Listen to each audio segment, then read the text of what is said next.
para hoje. Não tinha passado também. Ai, ai.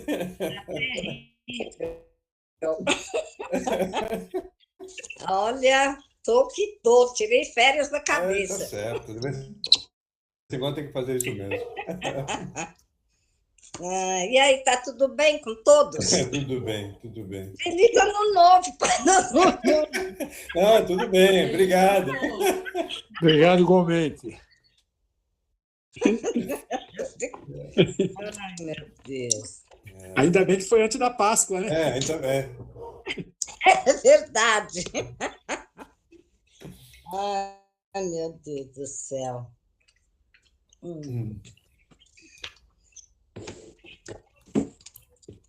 E quase não venho. Porque não achava meu livro de jeito nenhum. Aí lembrei que estava dentro do carro. Nossa. Tinha que pegar lá no carro.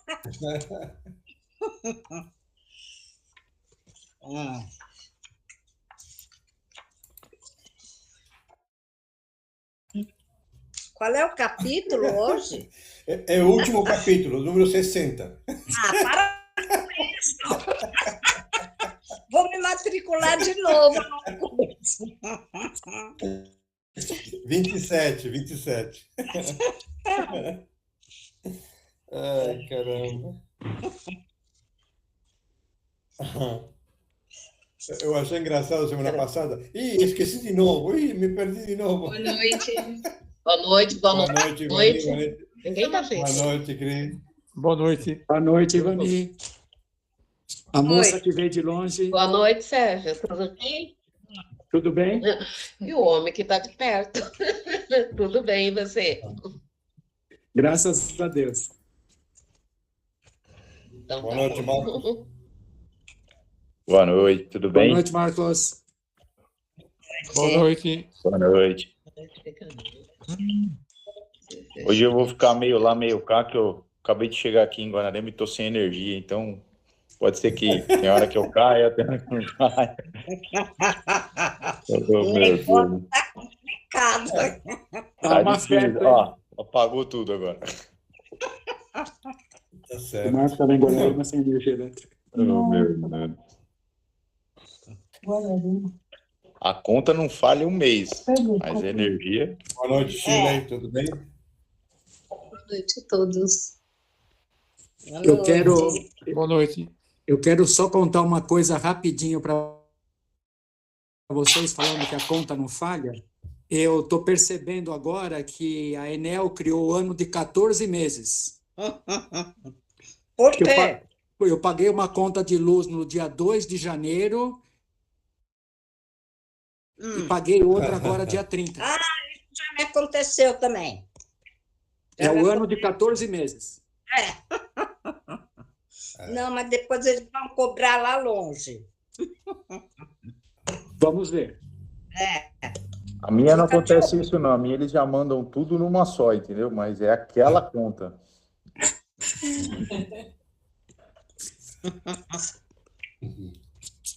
É lindo.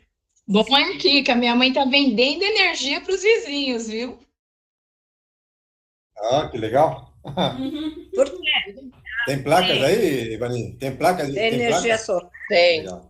Cris, será que não dá para esticar uma extensãozinha para mim aqui? Meu querido, eu já até pedi isso para ela. E aqui faz sol até às 7h30 da noite. Então, pronto. 8 horas está dormindo, por isso que está sobrando. Oi, Eduardo. Por isso que sobra, né? 7h30 tá de dia ainda, 8 horas está dormindo. Quando ele chega aqui, eles conseguem gastar tudo.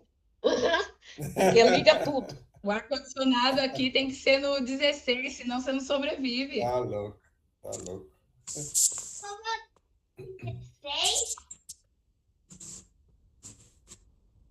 Bom, vamos começar? O pessoal vai chegando, eu vou aceitando aqui, tá bom?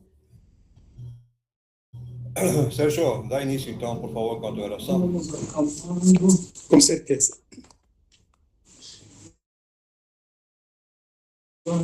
Vamos nos acalmando, preparando deixando a nossa respiração fluir normalmente,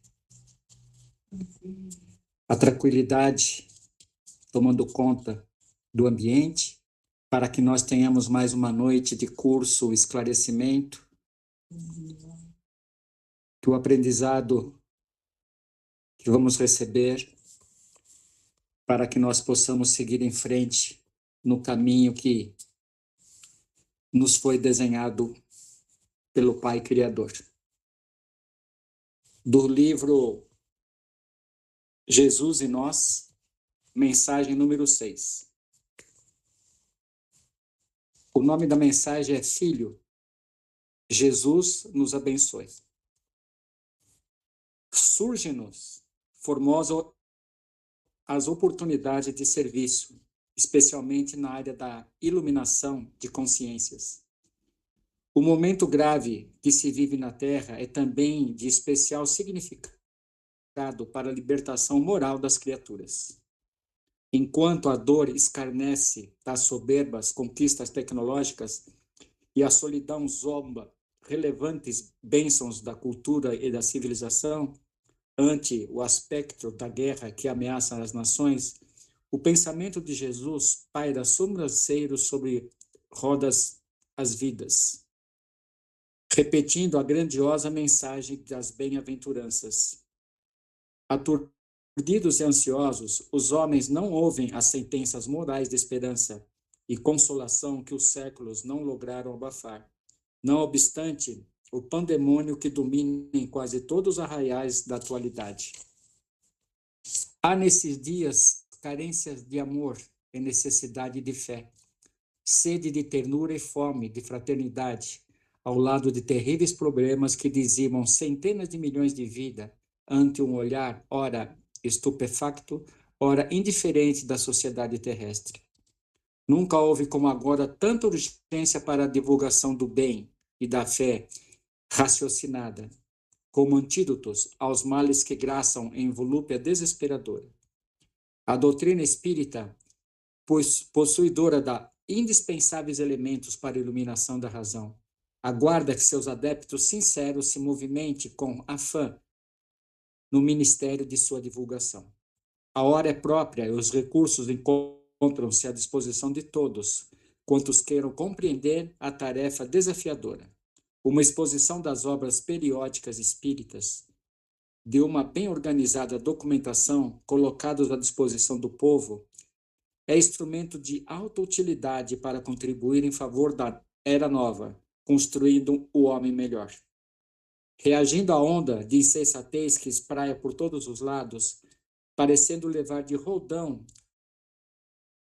os valores éticos e morais da sociedade, proponhamos no Evangelho de Jesus, tendo a certeza que desse esforço resultarão o reequilíbrio e a renovação das vidas que se estiolam, deliciando-as para a felicidade e a paz.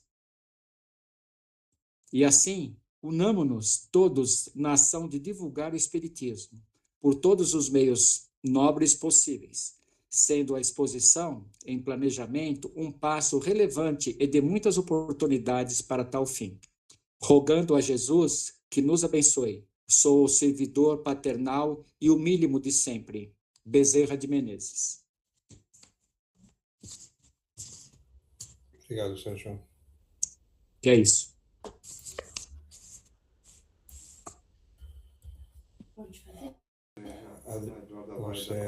A Eduarda vai dar o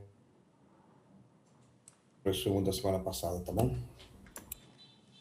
Boa noite a todos. Para quem eu não falei boa noite ainda, nos capítulos anteriores de Os Mensageiros,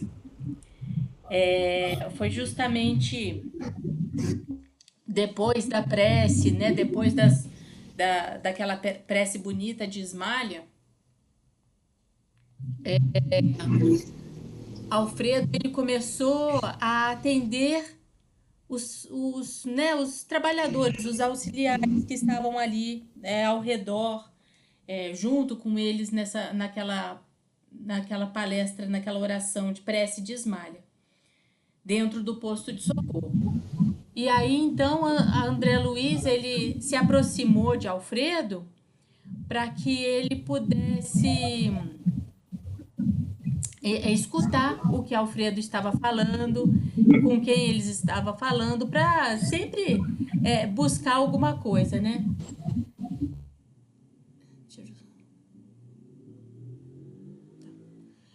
Sempre para buscar alguma coisa, aprender alguma coisa, como é característica de André Luiz. E aí, então, chegou uma certa pessoa perto de Alfredo, que era justamente o Alonso, tá? E o Alonso chegou para Alfredo e perguntou se ele tinha conseguido, né, fazer o que ele havia prometido. E aí Alonso chega para ele e fala assim: consegui sim, mandei, né, os meus auxiliares, e era o quê? Era para ir até a casa de Alonso para saber como estavam, né, os familiares de Alonso. E aí Alfredo chegou para ele e falou assim: olha, tá tudo ruim. A esposa sente sua falta, os filhos sentem a sua falta, então tá muito difícil ali, mas são coisas que vão passar. E aí, então, Alonso chegou para Alfredo e falou que ele não estava conseguindo dormir de noite porque na hora que ele ia descansar, ele escutava as lamentações dos familiares.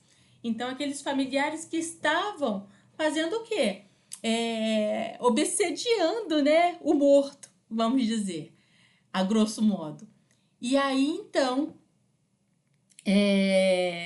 ele pediu gentilmente, né, encabulado, se Alfredo não poderia permitir que ele fosse até a crosta terrestre para ver como é que estava a família.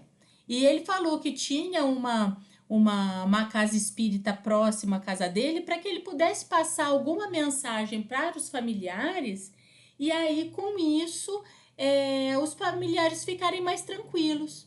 Ele já estava trabalhando lá no plano espiritual, lá no posto de socorro, mas ele, com essa emoção toda, com aquela saudade toda que ele estava sentindo da família, ele estava falando que estava deixando o trabalho dele um pouco a desejar, porque ele estava com muita saudade.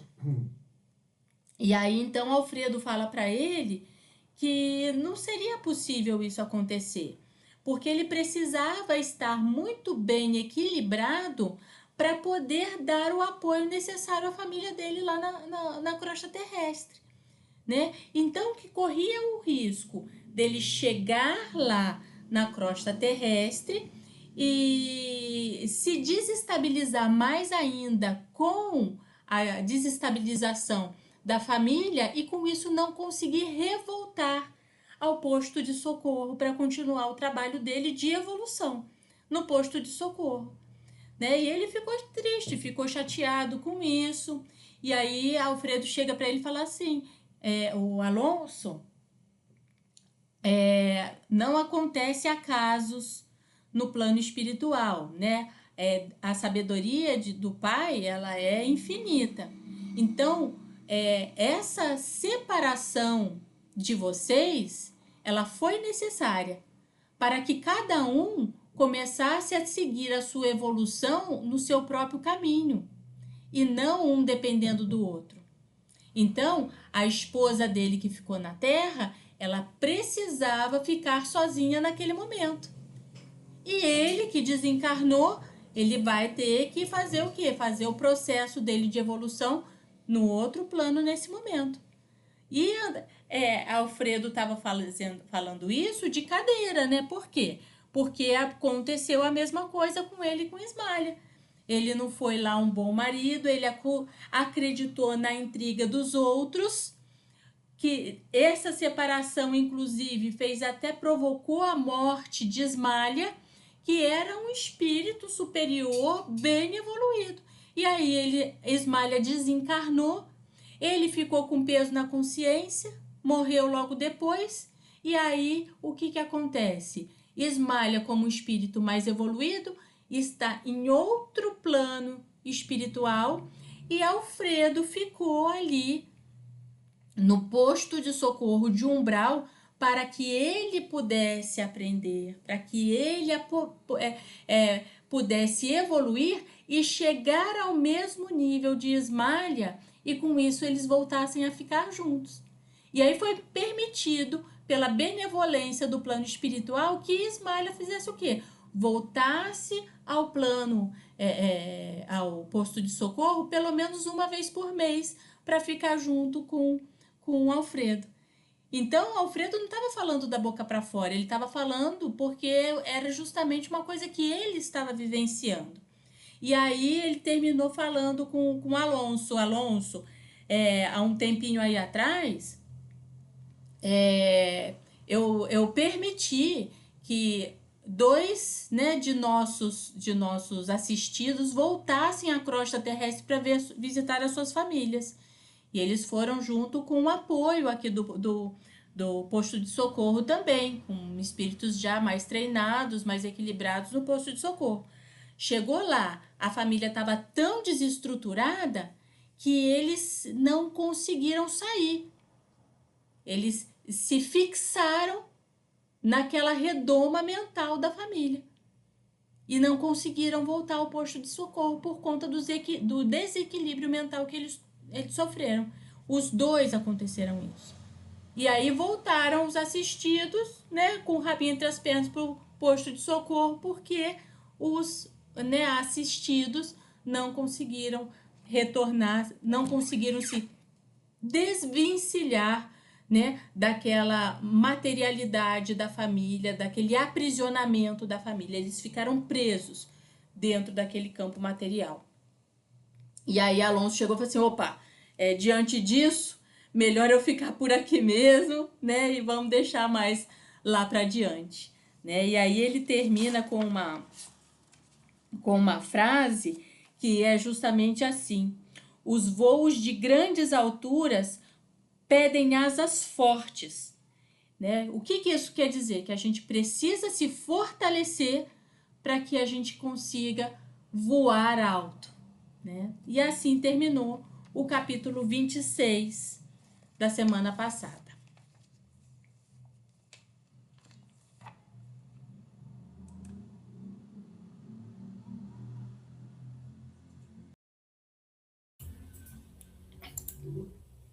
Então agora nós vamos hoje para o capítulo 27. E esse capítulo é um capítulo, né? Porque normalmente, enquanto estamos encarnados, a gente não presta muito atenção nas palavras que utilizamos quando falamos, né? Quando de uma maneira ou de outra, a gente acaba se comunicando muitas vezes de uma maneira que não é tão boa. Então, normalmente, nos alimentamos, né, no dia a dia, o hábito de criticar, de diminuir o trabalho de alguém, talvez, de diminuir as iniciativas que alguém possa ter.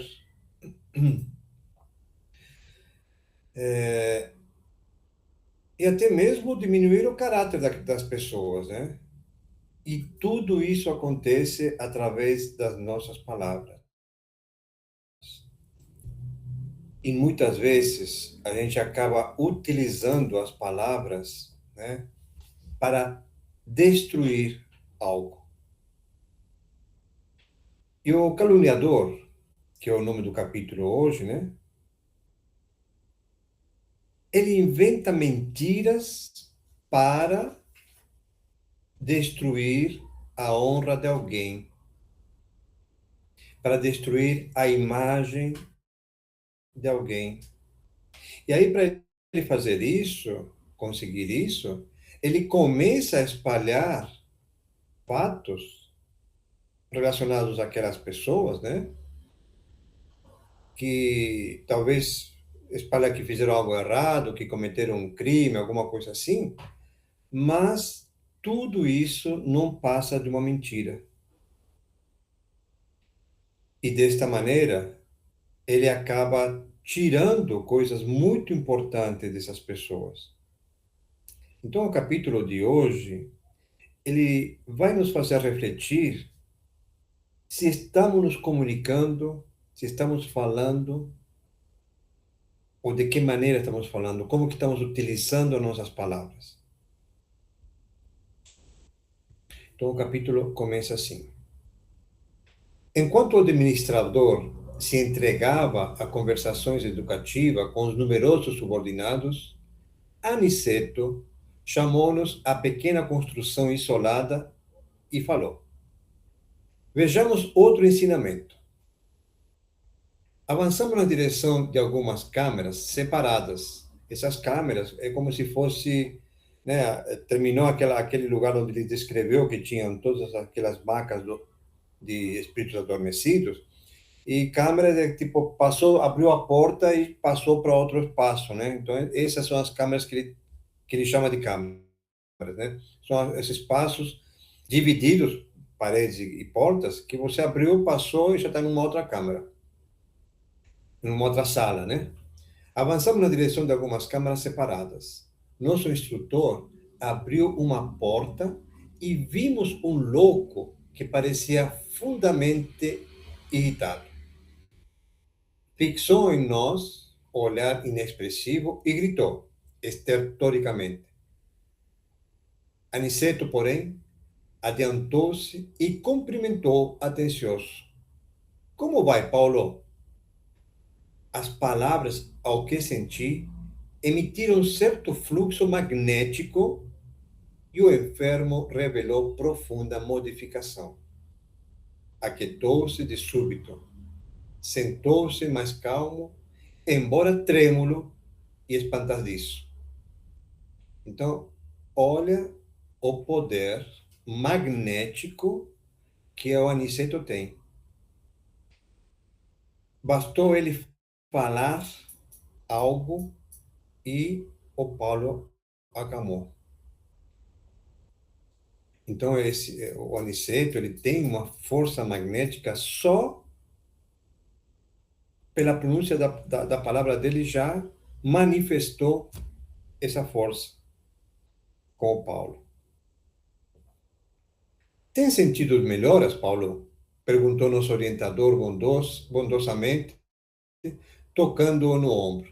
Ao contato pessoal do Aniceto, o doente mostrou algum raciocínio e respondeu: vou melhorando, graças. À vista da expressão reticenciosa, o instrutor falou em tom firme, como se desejasse a vontade enfraquecida, como se desejasse auxiliar-lhe a vontade enfraquecida. Termine. E o doente fez enorme esforço e concluiu: graças a Deus. Então, olha a dificuldade deste espírito para falar graças a Deus. Anotando-lhe o sofrimento e a indecisão, lembrei dos enfermos das câmaras, aos quais prestava Narcisa ampla colaboração afetuosa. Percebendo-me as íntimas considerações, disse o mentor esclarecido: vem a diferença entre os que dormem, os que estão loucos e os que sofrem? Vamos lá. Primeiro, o André Luiz, quando ele está falando das câmaras que prestava serviço com a Narcisa, então ele traz já aqui uma lembrança de quando ele estava no nosso lar, né? Que a gente vai fazer uma citação daqui a pouquinho em relação a isso. E aqui, o Aniceto, quando ele está falando os que dormem, os que estão loucos e os que sofrem, ele está nos descrevendo 3 categorias de espíritos em dificuldade no mundo espiritual, que são os que dormem, os loucos, né? Os que acreditam que, aliás, os que dormem, que são aqueles que acreditam que a morte é para sempre, mas que, na verdade, eles estão num sono profundo, onde a mente está funcionando como um looping, né? Como foi falado semana retrasada, e esse looping de pesadelos, né? De alucinações, delírios, eles não estão tendo neste momento um sono tranquilo, é um sono perturbado. Mas eles acreditam, essas pessoas que acreditavam que não existia vida após a morte.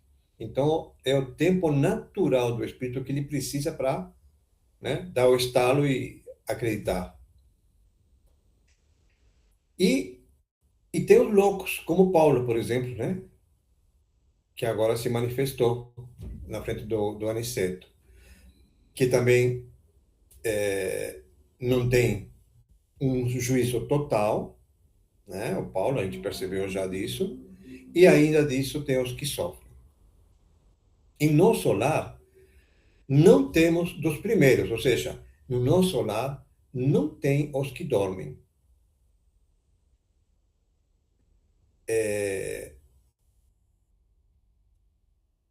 Porque esses que estão dormindo em um pesadelo, eles não admitem, né, como eu falei agora há pouco, que tem a continuidade da vida. Eles não admitem que tem vida após a morte. E a própria mente deles, é a própria mente deles que força eles a ficarem dormindo.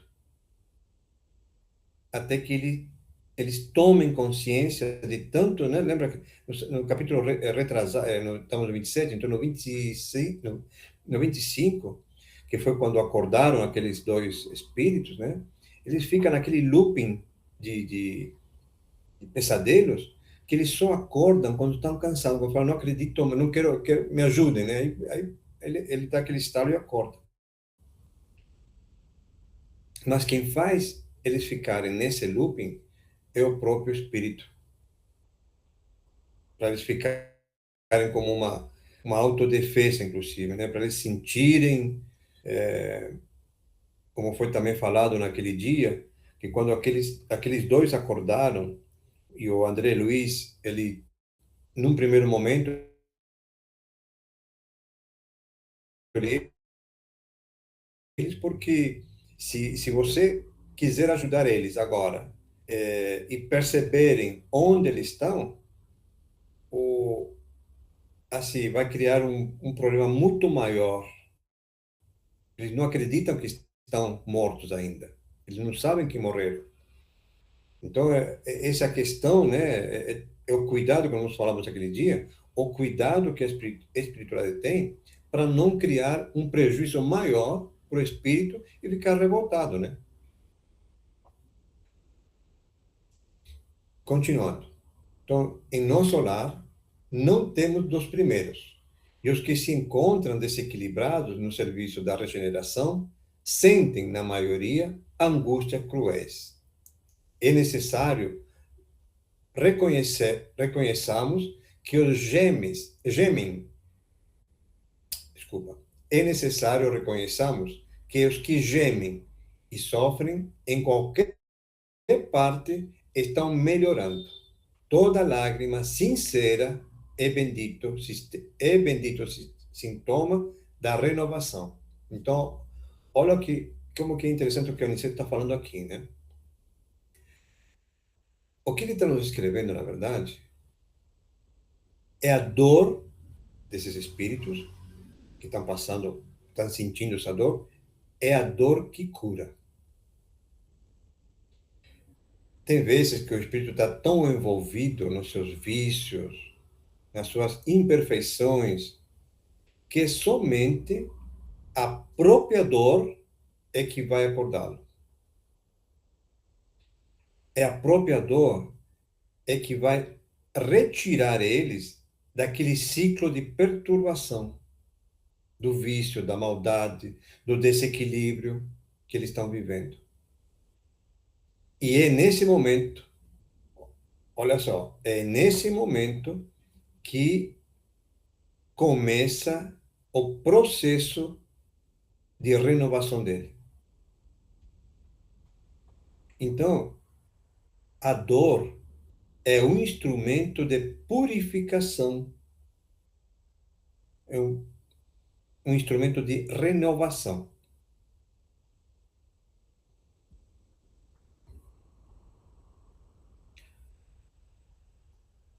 Os encarnecedores, os ironistas e os perturbados que não registram a dor são mais dignos de piedade por permanecerem embotados em estranha rigidez e entendimento.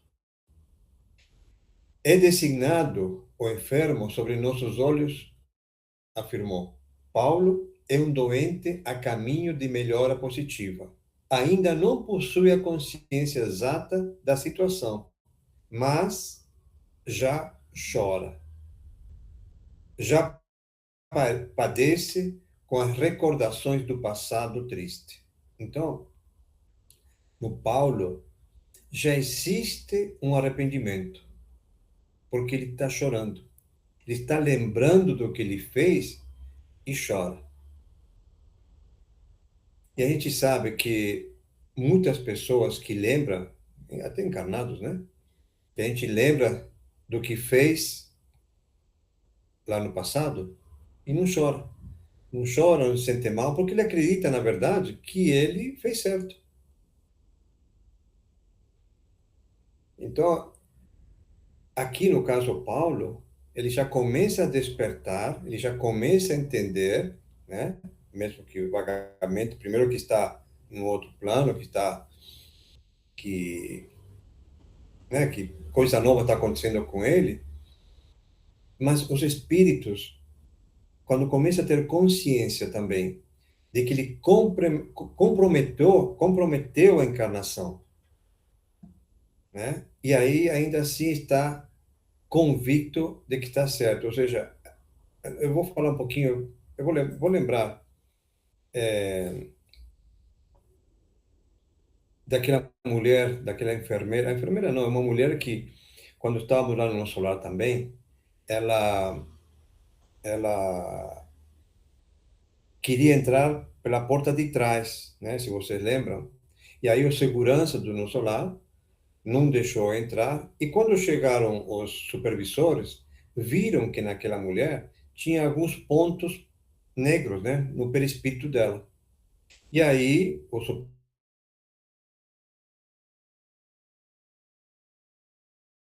supervisor do que aparecia do espírito do perispírito, ele explicou para o Anderlis que todos aqueles pontos lá eram os abortos que ela tinha feito quando estava encarnada como enfermeira.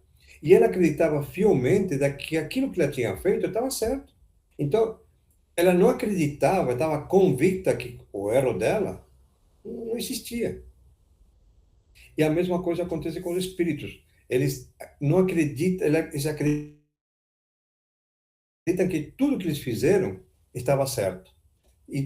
E aí eles ficam, né, nesse sentimento de loucura ainda, até cair em consciência plena de que eles erraram.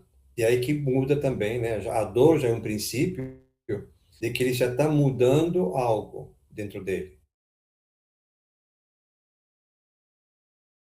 Mas ainda tem um caminho a percorrer, né? Então, isso daí, a gente, né, com algumas índoles, né, que a gente não está acostumado, ele vai falar para nós, né, que ele está certo o que está fazendo. E a gente sabe no nosso íntimo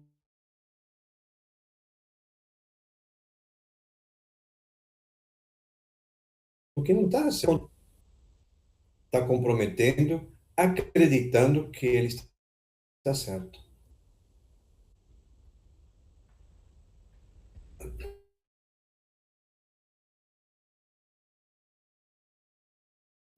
De fato, os doentes conduzidos pelos samaritanos a nosso lar, em serviço diário, eram grandes, revelavam estranho pavor das sombras. A única entidade que ali observara, com absoluta inconsciência da própria miséria, fora a de pobre vampiro que não encontrara guarida nas câmaras de retificação. Nosso instrutor, sem qualquer preocupação de transformar o doente em cobaia, recomendou afetuoso: concentrem no Paulo a capacidade de visão. Então, lembra, essa capacidade de visão é aquele auxílio que tanto o André Luiz quanto o Vicente tiveram, que foi para eles verem além do que estavam vendo, né? Então, eles vão praticar isso agora. Estimulado pela experiência anterior, fixei nele todo o meu potencial de observação e, aos poucos, caracterizou-se aos meus olhos a sua tela mental. Então, essa tela mental é a que fica passando, né, no fronte dos espíritos, né? Como se fosse uma tela de cinema.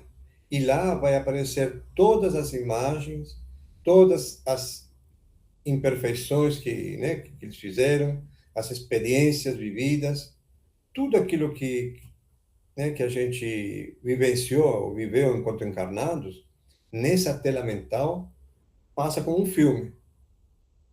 E aí, no caso, o Vicente e o André Luiz, depois daquele auxílio que eles tiveram, auxílio magnético, eles conseguem ver essa tela mental. E é isso que eles estão fazendo com Paulo agora. Então, aos poucos, caracterizou-se aos meus olhos a sua tela mental, parecendo formada em compacta sombra noturna. Com surpresa, divisei formas diversas que se movimentavam. Vários vultos de mulher ali surgiam, despertando-me enorme admiração. Entre eles, reparei o de Ismália, como que doente, enfraquecida, ansiosa. Alguns homens passavam igualmente mostrando desesperação e notei nessas imagens o próprio Alfredo a evidenciar cansaço e extrema velhice prematura. Vozes misteriosas se faziam ouvir. Sobre Paulo choviam maldições e blasfêmias. As mulheres pareciam acusá-lo clamorosamente. Os homens que davam ideia do interior daquele enfermo estranho, observando, porém, que os vultos de Esmália e Alfredo se movimentavam naquele painel escuro, não pude sofrer a curiosidade e interrompi o minucioso exame, voltando a conversar com o nosso próprio orientador, perguntando: então, olha só, esse Paulo é aquele sócio do Alfredo que fez calúnia da Esmália enquanto ele estava encarnado. Dizendo que, se vocês lembram, que a Esmália tinha traído o Alfredo com ele mesmo, inclusive. Então foi ele, esse Paulo, que destruiu o casamento dos dois.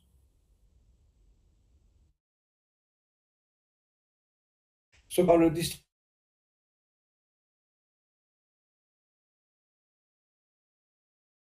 isso simplesmente por prazer de criar intrigas e de perturbar, a vida das pessoas. Então, voltando a conversar com o nosso orientador, perguntando: como explicar o fenômeno? Estou assombrado. Antes, porém, que pudesse expressar,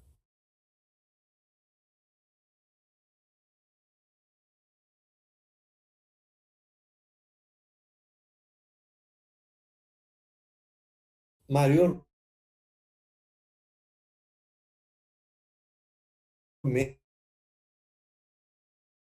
o espanto, a reminiscência do continuou.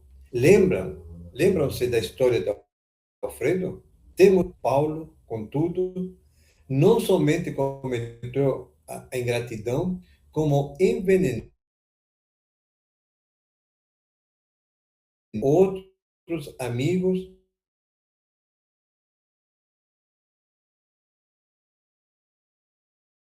e observando Ismália, aflita, e Alfredo desesperado, nas recordações dele, vemos as imagens criadas pelo caluniador para seus próprios olhos. Nossos amigos deste posto evoluíram. Ou seja, o que ele está falando, nossos amigos de Alfredo e Ismália, eles já evoluíram. Mas evoluíram tanto que quem acolheu o Paulo foram os dois, inclusive, o Alfredo e a Ismália. Então, olha a tamanha evolução dos dois, né? A Ismália, tudo bem, a gente lembra que ela faleceu, né? Morreu de tristeza até, inclusive, né? Na casa dos pais dela. Agora, o Alfredo, o quanto que, né? Ele não deve ter, depois que ele percebeu que foi enganado, inclusive, pelo amigo, o quanto que ele não deve ter, né, sentido por ele. E nós vamos ver agora que ele sentiu tudo, o Alfredo, pelo Paulo, né?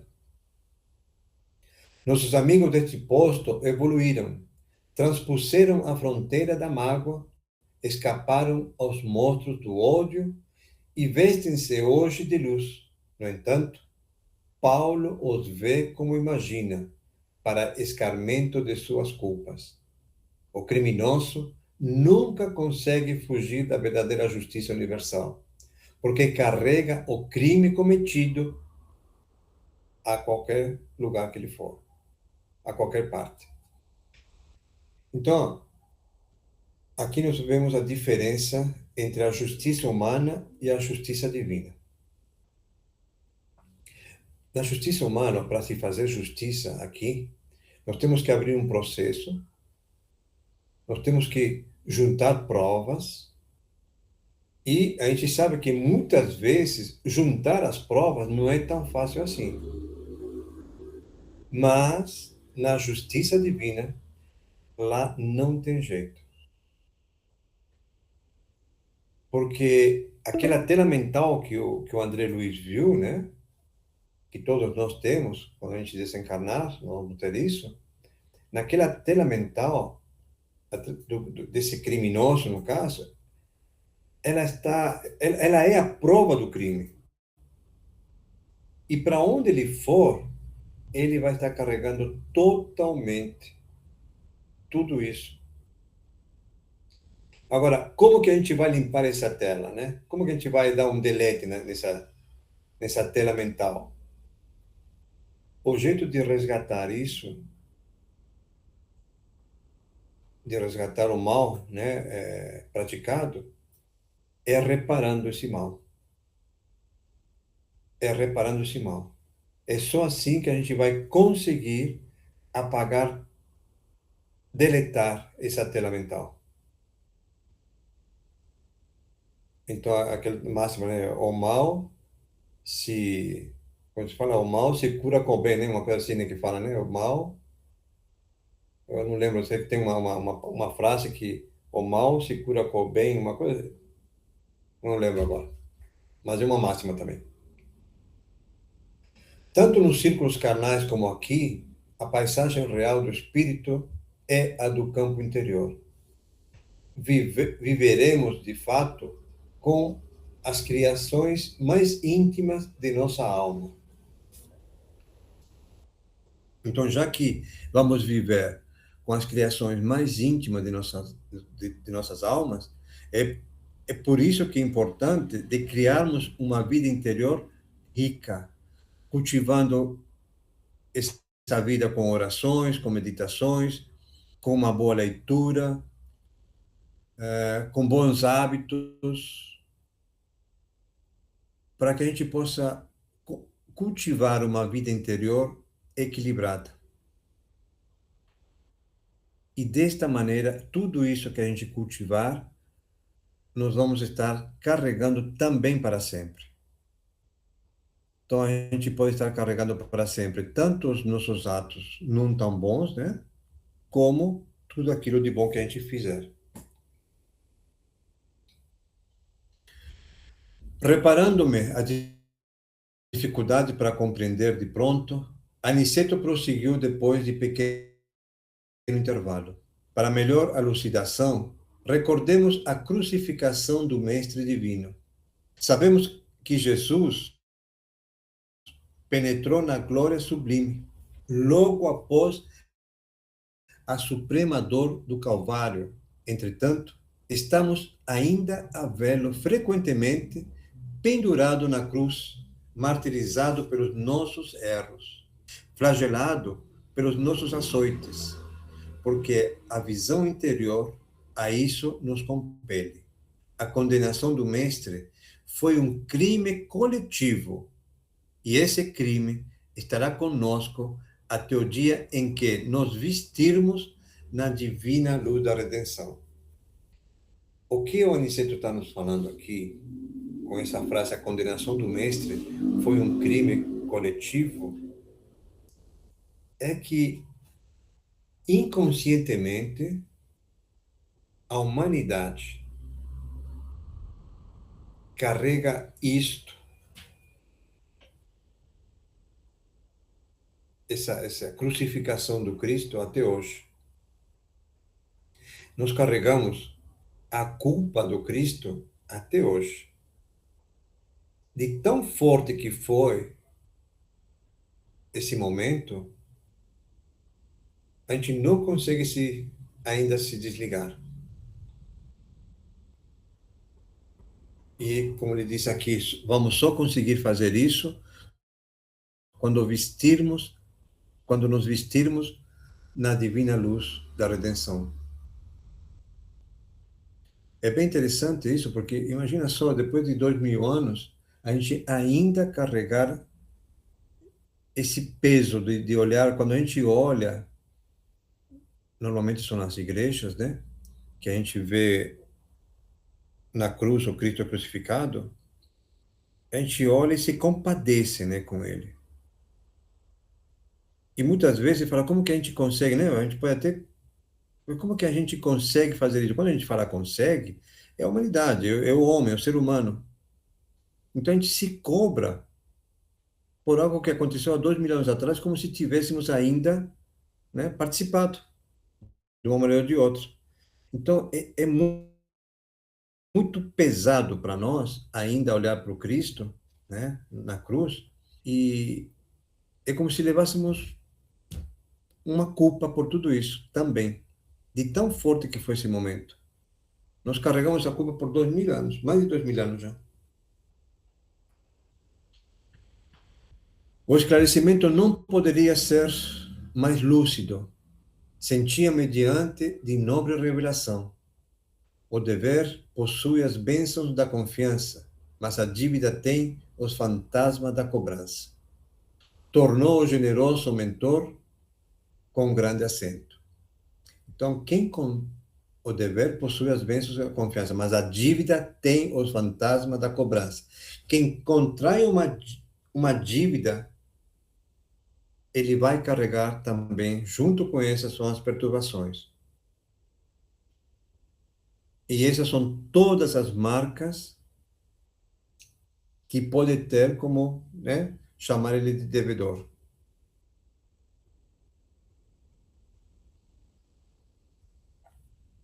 Readquirindo a serenidade, interroguei. Mas Paulo veio ter casualmente a este posto? Não, respondeu Aniceto atencioso. Foi trazido pelo próprio Alfredo, que se sentiu necessitado de disciplinar. Olha que interessante. Disciplinar o coração. Alfredo sentiu essa necessidade de disciplinar o coração dele. E como que ele fez isso? Tirando as mágoas, tirando os ressentimentos, tirando o ódio. Para quê? Para ele poder começar a vibrar o perdão, a indulgência, a compaixão, a empatia. É como se tudo isso, né, essa mudança, essa transformação, fosse a dieta, uma dieta para o coração, para que ele pudesse realmente disciplinar o coração. Eu achei bonito essa, sentiu a necessidade, sentiu necessitado de disciplinar o coração e tirar as mágoas, tirar o ódio. Imagina o ódio quando ele ficou sabendo do que o Paulo tinha feito. Ou a autocobrança, né? Aquele, né? De falar, olha o que eu fiz com a Ismália. Eu acreditei no Paulo e eu acabei né? Com a vida da Ismália. Então, quantas mágoas, quantas, né? Que esse Alfredo carregou. Mas quando ele percebeu que a necessidade de disciplinar o coração, mudou a vibração. E aí veio a evolução, né? Tanto é que o Paulo, que teoricamente ele faleceu depois do que Alfredo, o Paulo ainda está perdido. Ainda está perdido. E o Alfredo ele já está bem à frente. A Ismália, quando ela desencarnou, ela já é um espírito mais avançado, mais elevado do que Alfredo. Já a própria vivência que ela teve enquanto encarnada já fez evoluir mais. Ela não tinha culpa de nada, ela sofreu em silêncio.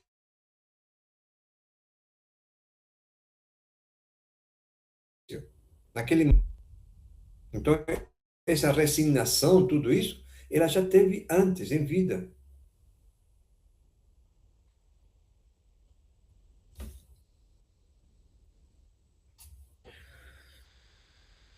Nosso amigo, que hoje dirige esta casa de amor, desprendeu-se do mundo sob intensa vibração de ódio e desesperação. Sofreu muitíssimo nos primeiros tempos, embora nunca fosse abandonado pela dedicação de abnegada companheira. Alfredo, todavia, vencilhou das baixas manifestações de rancor. Então, Alfredo, ele continuava nessa vibração de raiva, rancor, de ódio, mas se ele ficasse nessa vibração, ele não ia poder ver a Ismália. Então, ou era isso, ou ele abria seu coração para desprender, para soltar desses todos os sentimentos ruins, para poder ter a amada dele por perto. Ele fez a escolha. E a escolha dele foi o quê? Soltar, se desfazer de todos os sentimentos de mágoa, de raiva, de ódio, de ressentimento, de tudo isso. O amor pela Ismália foi muito maior do que tudo aquilo que ele criou, né? Tudo que estava dentro do coração dele. Socorrido em campo da paz, compreendeu as próprias necessidades. Tão logo adquiriu algum mérito, intercedeu pelo amigo infiel, buscou em recanto abismal e tão nobremente se dedicou ao aperfeiçoamento de si mesmo, trouxe o tutelado em sua companhia e trata-o como irmão atualmente. Não julguem o que o marido de Ismália conseguiu, não julguem que o marido da Ismália conseguiu essa vitória espiritual tão somente pelo fato de desejá-la. Ele desejou, procurou, alimentou e agora permanece na realização.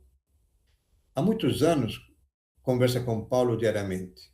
Nos primeiros tempos, aproximava-se do enfermo como necessitado de reconciliação.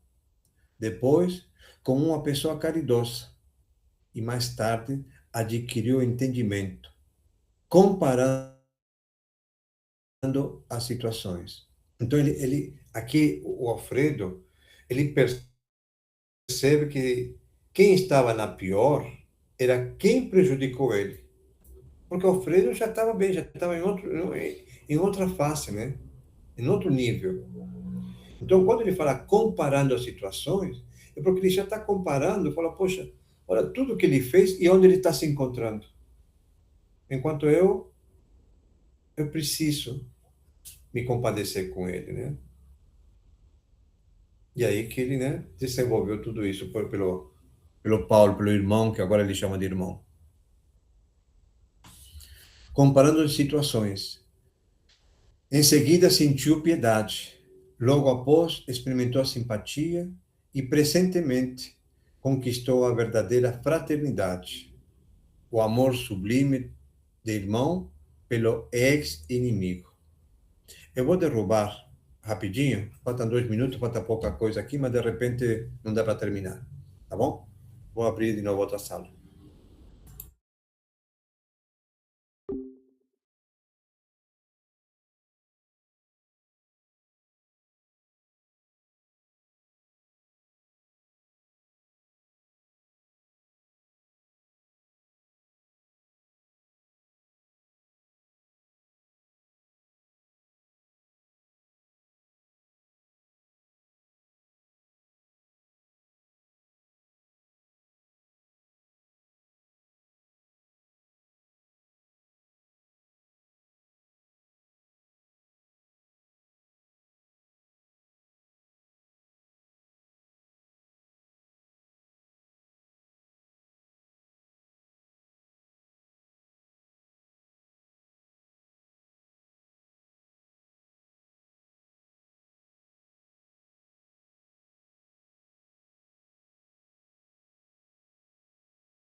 Então, eu vou retomar a leitura aqui.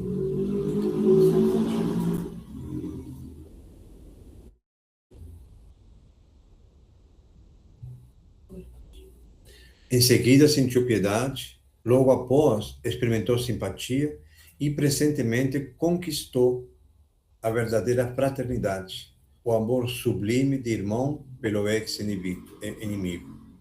Então, esse daí é como se fosse, numa escala, o nosso progresso espiritual. Sentiu piedade, experimentou a simpatia, conquistou a verdadeira fraternidade, o amor sublime pelo irmão. É como se fosse um progresso, descrevendo aqui um progresso espiritual ao aniceto. Fazendo pequena pausa, voltou a dizer espirituosamente: como vem, o ensinamento de Jesus quanto ao batei e abrir-se vós é muito extenso. No plano da carne, insistimos à porta das coisas exteriores, procurando facilidades e vantagens. Mas aqui, temos de bater a porta de nós mesmos para encontrar a virtude e a verdadeira iluminação. Vicente, que até então se conservava calado, indagou: Paulo, todavia, permanecerá aqui indefinidamente?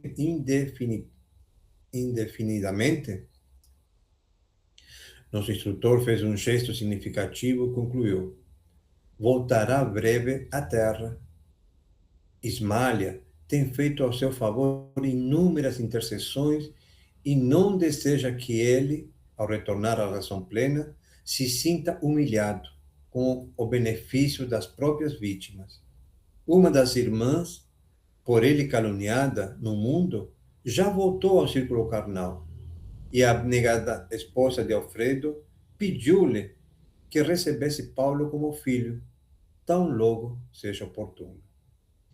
Então, olha a evolução da Ismália, né? espírito evoluído assim, ela cuidou para que o Paulo reencarnasse logo depois que ele tivesse um pouco de consciência, para que ele não se sinta humilhado pelas vítimas que ele, né, que ele fez, né? E a Ismaila fez todo um trabalho aí para que, um trabalho de amor, né, mesmo, arrumando um lar para ele nascer, justamente com uma pessoa que ele também vitimou, né? E assim termina então o capítulo de hoje.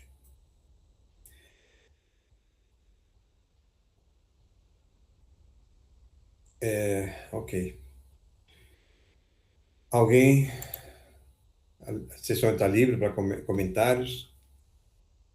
Então, se alguém quiser acrescentar, avaliar, né, complementar com alguma coisa, já pode ficar à vontade.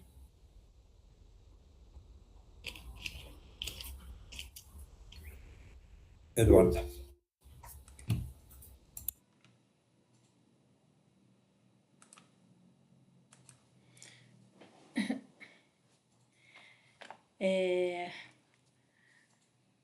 Nós ainda como seres humanos encarnados e cheios de coisas a aprender da vida, a gente pensa que né, a gente sempre fala, né, a semeadura é livre e a colheita é certa. Então a gente sempre quer ver o momento da colheita assim, como se fosse uma novela, né, de que o bem vence o mal e humilha aquele que fez maldade, e morre aquele que fez a maldade, né, e só fica o bem no final e tudo mais, felizes para sempre. Então essa é a nossa visão pequena de encarnado, que ainda temos muito chão pela frente para aprender. Porque olha só, né, o Paulo ainda em estado de loucura no plano espiritual, porque as coisas que ele fez, né, o machucaram. Agora ele está tendo consciência, como, né, foi falado ali no início, né, que dorme, fica louco e se arrepende, né, e chora. Ele está na fase dessa loucura ainda, porque ele está tomando a consciência da realidade, dos caminhos que ele tomou enquanto estava encarnado. E que não foram caminhos tão bons. E essa dor na consciência, a gente, né, foi Alfredo que acolheu, né, o Paulo ali, Ismália, né, do patamar que ela está olhando para o Paulo como um irmão doente, como um irmão que precisa de ajuda. Porém, para aquele espírito que se culpa, ele se envergonha daquilo que ele fez. Então, por mais que Alfredo esteja com o coração aberto, isso foi para ele também um processo de aprendizado e evolução, como ele disse aqui. Ele está no posto de socorro para que ele aprenda, mas para Paulo, essa presença de Alfredo fere, porque o faz recordar de tudo aquilo que ele já tinha feito anteriormente. E olha só, né, o que é o coração de Ismália, o espírito de Ismália? Promover uma reencarnação rápida para que o espírito, que foi justamente o verdugo da vida dos dois, não se sinta diminuído, não se sinta humilhado pela benevolência das pessoas que o socorreram. Isso é coisa, né, que nós, enquanto encarnados, ainda não temos, né, a capacidade de entender e fazer pelo outro. A gente ainda tem o pensamento de vingança. A gente ainda tem aquele pensamento e aquela vontade de ver a pessoa se dando mal pelo mal que ela fez. Ver a coisa acontecer. Só que o tempo não é nosso. E isso não é uma novela. Isso não é uma novela da Globo. A realidade, a gente tem que trabalhar e aprender e evoluir no nosso coração, na nossa mente, para que sejamos pessoas melhores, que a realidade é a lei divina, que é soberana, é justa e é amor.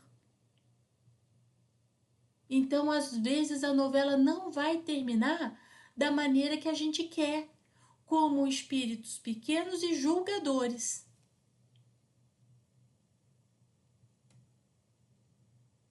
A lei divina, ela não quer humilhar o outro. A lei divina, ela quer que o outro aprenda, com que o outro evolua. Quem prega o castigo, é a nossa consciência.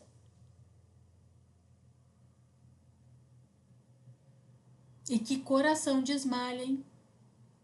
E que aprendizado de Alfredo. Porque isso daí realmente foi um grande aprendizado nesse momento, principalmente, né, para Alfredo. De estar cuidando, né, da pessoa que o separou, da pessoa que ele amava, que fez cometer atrocidades enquanto vivo ainda. E que Alfredo também, nesse momento, né, nesse momento não, logo após, né, a partida dele, ele estava com culpa por não ter acreditado em Ismalha. Isso é justiça divina. Isso é o amor do Pai. Nós estamos nessa jornada para aprendizado, para evolução.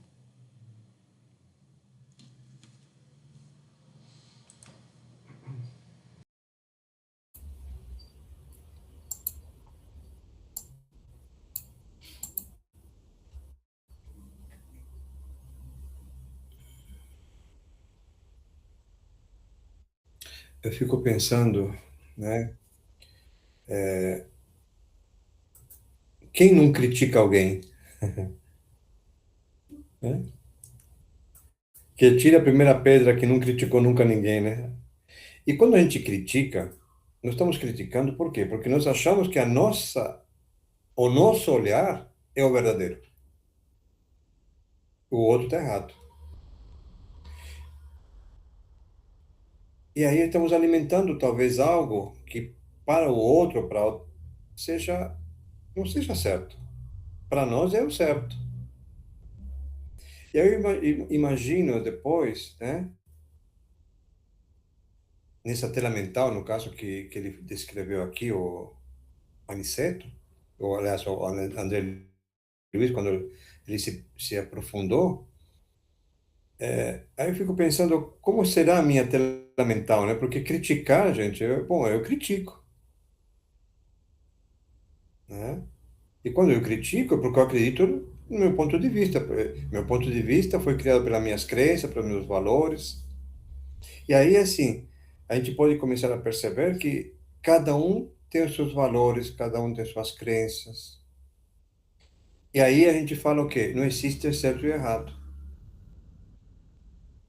Porque aquilo que é certo para mim pode ser errado para o outro, e vice-versa. Se a gente olha para o outro, não como uma pessoa que erra, mas como uma pessoa que ainda está em estado evolutivo, talvez a gente consiga se colocar, ainda como encarnados, como um espírito como Alfredo, como a Ismália. Que no começo o próprio Alfredo, né, descreve que ele estava com raiva e tudo mais, né? Mas depois ele foi se acalmando, porque ele tinha um propósito maior, que era ficar com a Ismália próximo. E isso transformou os sentimentos dele. Ele precisou fazer essa mudança dos sentimentos no coração dele, para ele se abrir para o perdão, para o amor, para a compaixão. Então, ele trata o Paulo como um irmão, com aquele amor incondicional, mesmo sabendo tudo que ele fez. Mas ele vê, como ele falou, né, quando ele compara as situações, ele faz essa comparação, quando ele percebe o lugar do Paulo muito mais ou muito menos evoluído, ele acaba tendo compaixão por ele. Então, se a gente, em lugar de criticar, hoje como encarnados, a gente olhasse para alguém que, né, que nos desagrada, olhar como um espírito ainda mais ou menos evoluído, e talvez a gente possa dar, né, esse amor, praticar esse amor. Eu sei que é difícil, estou só colocando que a gente poderia estar fazendo isso, né? Mas é algo que para a gente pensar, né?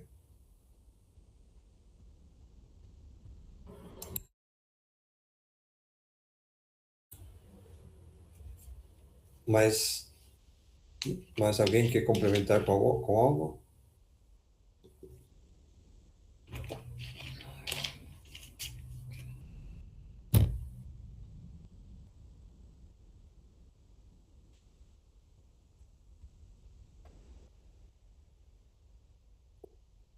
Ô, Edu, acho que isso acaba complementando muito o que a gente estava conversando ontem, né? Sobre isso, de você ter que sempre vigiar os seus pensamentos, suas atitudes, né?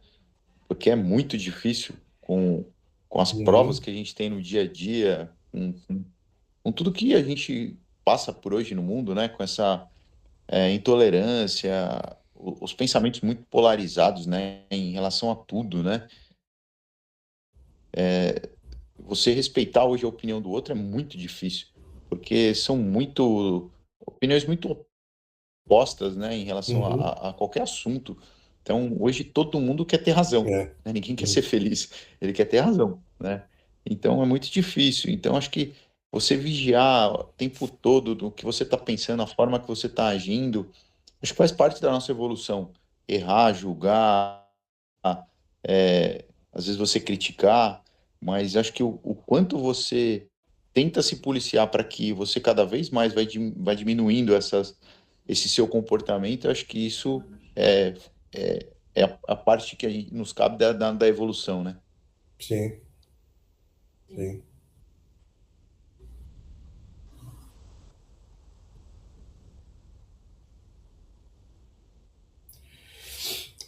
Eu vou reler uma frase aqui do capítulo, que também achei bem interessante. É necessário reconheçamos que os que gemem e sofrem em qualquer parte estão melhorando. Toda lágrima sincera é bendito sintoma de renovação.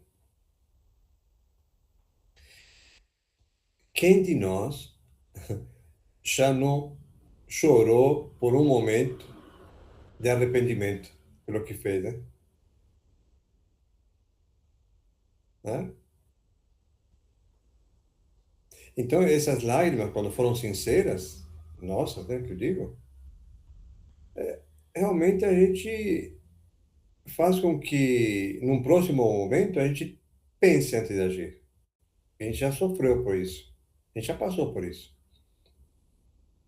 Então, o que ele está descrevendo aqui é exatamente o que acontece muitas vezes, né, com a pessoa que tem um pouquinho mais de consciência, né, que quando a gente chora é um sinal de arrependimento, quando a gente chora sinceramente. E se a gente se arrependeu, é porque existe uma grande chance de a gente não repetir isso, né? A gente evoluiu. Isso daqui eu não faço mais. Agora, posso chorar, me arrepender por outras coisas, mas por isso aqui não me arrependo mais.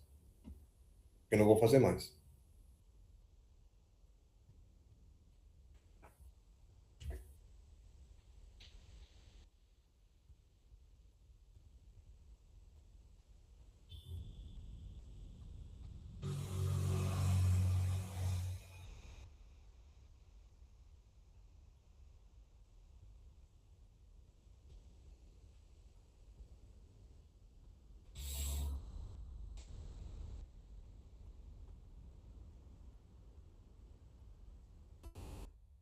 E aí imagina a tela mental do Paulo, né? Quando ele descreve aqui que tinham o André Luiz estava vendo a Ismália, estava vendo o Alfredo e ainda outras mulheres e outros homens, né? Então imagina, né, o sofrimento também. Por isso que ele estava chorando já. E já estava se arrependendo, já estava caindo em consciência que tinha feito coisa errada, o Paulo. Eu me coloco muitas vezes, né? Não que a gente tenha feito coisa errada, mas né, aquilo que eu falo, a cada capítulo eu perco cada vez mais as esperanças de ir no nosso lar, entendeu? A cada capítulo eu fico mais longe do nosso lar. Então, eu falo, poxa, o que será que me aguarda, né?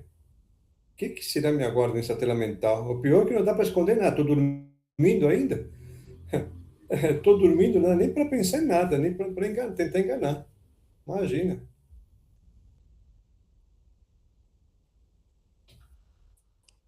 Deixa eu tirar uma dúvida da aula passada, posso? Que eu não sei se eu anotei certo, tá? Pode falar. Que eu estava lendo aqui e aí eu anotei assim, ó, que depois do desencarne, a gente pode fazer muito mais para nossa família do que o encarnado. Isso. Aí eu fiquei pensando, mas a gente tem essa permissão? É assim, a partir do momento que você tem. Vamos lá, ele fala isso, o Alfredo, para o Alonso, né? Porque, na verdade, tanto o Alonso quanto aqueles dois anteriores que ele tinha dado a permissão, eles não estavam preparados. Por isso que eles ficaram, né, ancorados com o sofrimento dos familiares aqui no plano terreno, né? Então, eles não tinham essa. Não é que a permissão teriam a partir do momento que eles têm a capacidade de entender e auxiliá-los. Num dos capítulos do Nosso Lar, tinha aquela mãe, se vocês lembrarem, né? Nos primeiros capítulos, que ela foi pediu uma reunião lá com a diretoria, né? Com o ministro, para pedir a permissão de ajudar os filhos que estavam passando por, né? Estavam desorientados. Ela achava que estavam desorientados. E foi negado para ela porque ela não estava preparada. Naquele momento, se ela né, viesse aqui para auxiliá-los, ela ia se tornar mais um obsessor do que um espírito que iria estar auxiliando. Então, o que ele quis dizer aí é que, a partir do momento que o espírito tem a capacidade, o entendimento, ele vai estar ajudando muito, vai estar fazendo muito mais lá no plano espiritual do que quando estamos encarnados, porque quando estamos encarnados, a gente tudo nos é limitado, né? A gente não temos as nossas limitações. Enquanto espírito, não. A gente abrange muito mais. A Eduarda fez a semana passada a lei.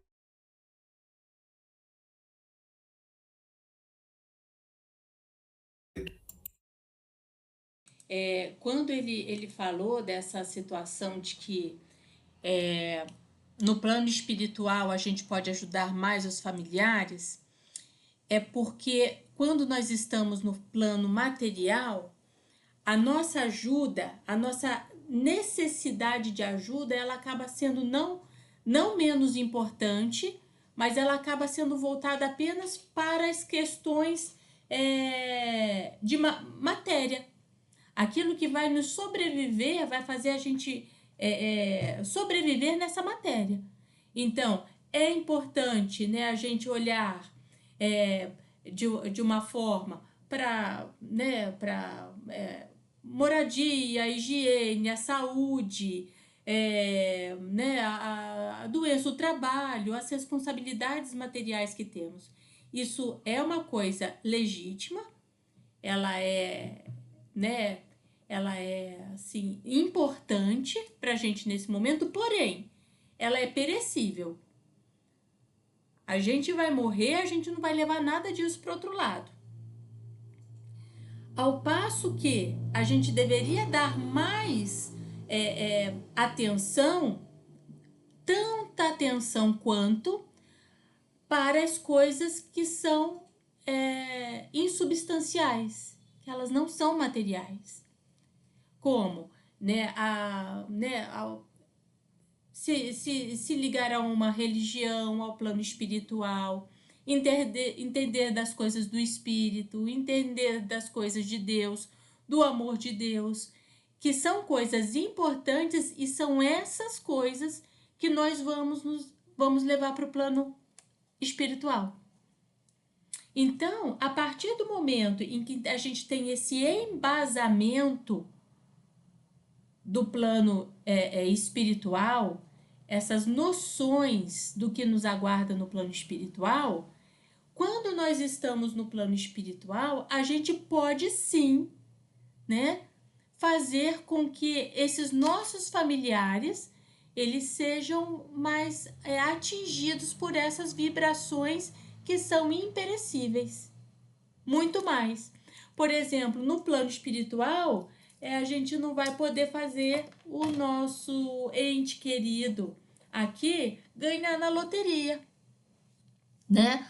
Porém, a gente vai aprender, vai fortificar o nosso ente querido a fazer o quê? A ter uma boa moral, né? Ser boa pessoa, praticar, né, as práticas do homem de bem, porque é isso que ele vai levar para o restante da eternidade. Então, aí entra justamente na parte que o Eduardo falou.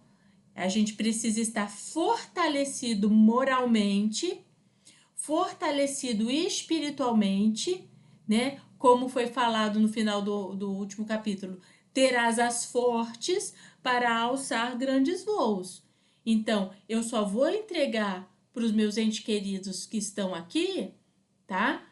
Se eu estou fortalecido espiritualmente.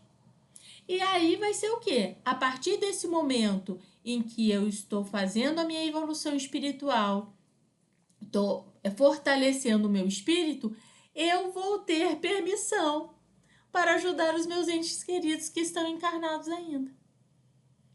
Então ele precisa sentir permissão e ele precisa se fortalecer. E a partir do momento em que ele fica fortalecido, ele tem uma maior possibilidade para ajudar essas pessoas que estão aqui. Tudo bem?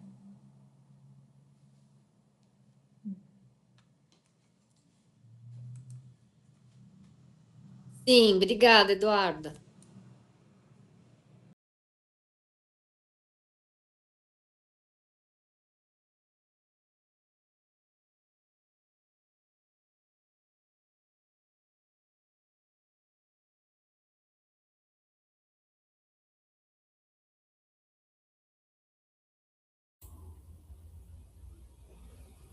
Mais alguém?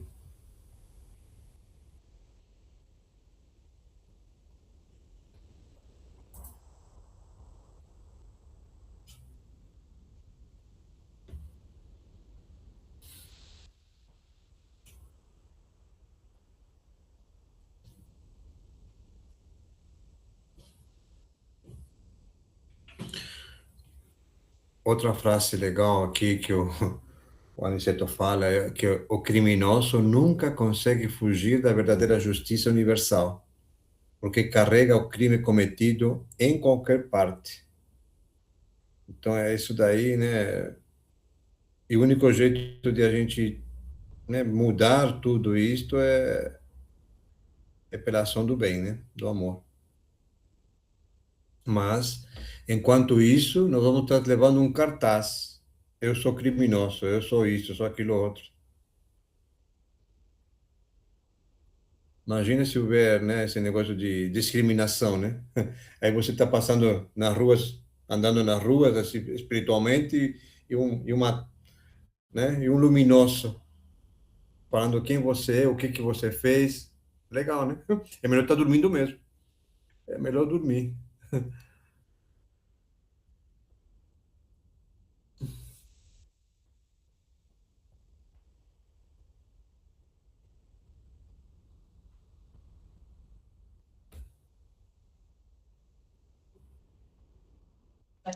Acho que pensando dessa maneira é mais fácil tentar fazer aqui, né? Porque aqui fica só na tua cabeça, né? O que você está pensando, seu defeito fica só com você, né? Então é melhor tentar mudar agora. É só você que sabe o que você está fazendo de errado. Não é fácil, viu? Não é fácil.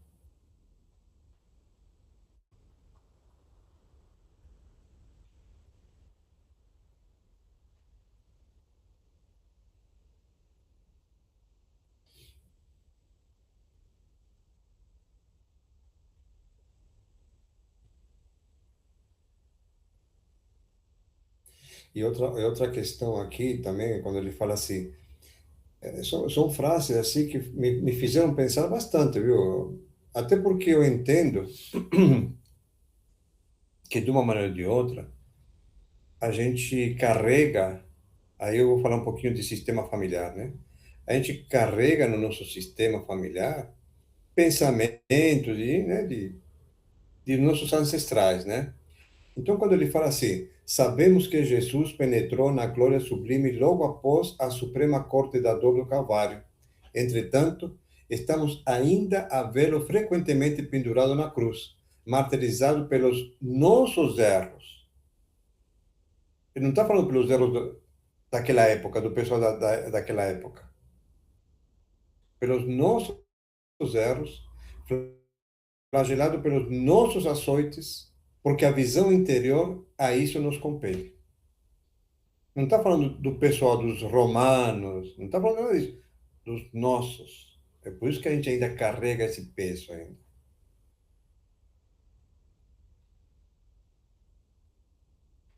A condenação do mestre foi um crime coletivo. E esse crime estará conosco. Oh, mas eu não fiz nada. A gente carrega. Até o dia em que nós vestirmos na divina luz da redenção.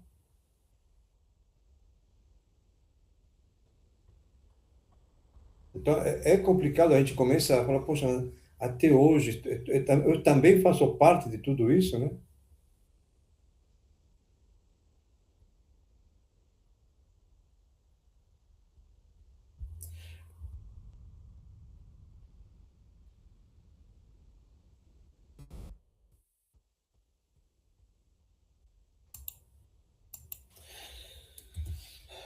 Ó, eu tenho um livrinho aqui, ó, Preces e Orações de Chico Xavier. Aí eu tava dando uma folhada agora. Tem uma oração que parece que vem bem a calhar com o que a gente falou. Posso ler? É bem curtinha, tá? Faz assim, Adriana, eu ia pedir para você fazer o encerramento. Essa aí? Então eu vou ler essa oração, tá bom? Tá bom, então, mais alguém que fala alguma coisa, a Adriana já faz o encerramento, senão. Adriana, então é com você o encerramento. Tá bom. A oração, ela chama Oração do Servo Imperfeito, que eu acho que tem tudo a ver com o que vocês falaram, tá? Então, assim, Senhor, dura é a pedra, entretanto, com a tua sabedoria, temo-la empregada em obras de segurança. Violento é o fogo, todavia, sob a tua inspiração, foi ele posto em disciplina, em auxílio da inteligência. Agressiva é a lâmina, no entanto, ao influxo do teu amparo, vemo-la piedosa na caridade da cirurgia. Enfermiço é o pântano, contudo, sob tua benevolência, encontramo-lo convertido em celeiro de flores. Eu também trago comigo a dureza da pedra, a violência do fogo, a agressividade da lâmina e a enfermidade do charco, mas com a tua bênção de amor, posso desfrutar o privilégio de cooperar na construção do teu reino. Para isso, porém, Senhor, concede-me por acréscimo de misericórdia a felicidade de trabalhar e ensina-me a receber o dom de servir. Eu achei que tem tudo a ver com a aula de hoje, sabe? Que fala, né, de benevolência, de, sabe, de amor, né? Tudo você se transforma, tudo que estava ruim, você colocando o amor, né? Tudo se torna e volta para o bem, é isso. É isso aí. E aí eu desejo um bom final de semana para vocês. Obrigado, Adriana. Bom descanso para todos. Bom final de semana. Bom fim de semana para todos. Até a semana que vem, se Deus quiser. Obrigado. Se Deus quiser. Obrigado. Tchau, Bom final de semana. Um abraço para todos. Boa noite. Boa noite. Tchau, tchau. Boa noite.